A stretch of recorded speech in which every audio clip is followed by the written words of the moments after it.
Welcome to Pindar Poetry. We hope you learned something new. You start by getting the essentials in place so code can talk to Google.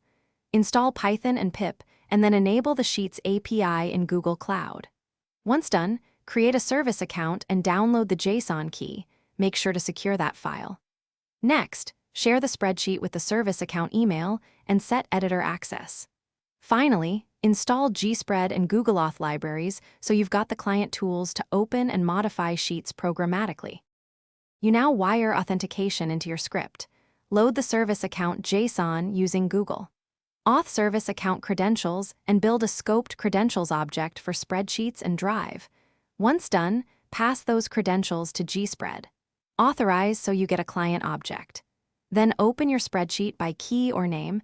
Make sure to prefer the sheet ID to avoid ambiguity. Select the worksheet by title or index, and call Get All Records or Get Values to pull data into Python objects for processing.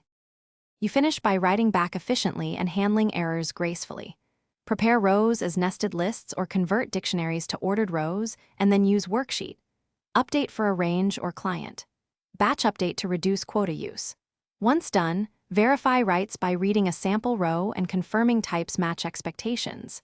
If something breaks, make sure to recheck the service account JSON, the OAuth scopes, and that the spreadsheet is shared with the service account email. Those are the most common issues, and fix them first.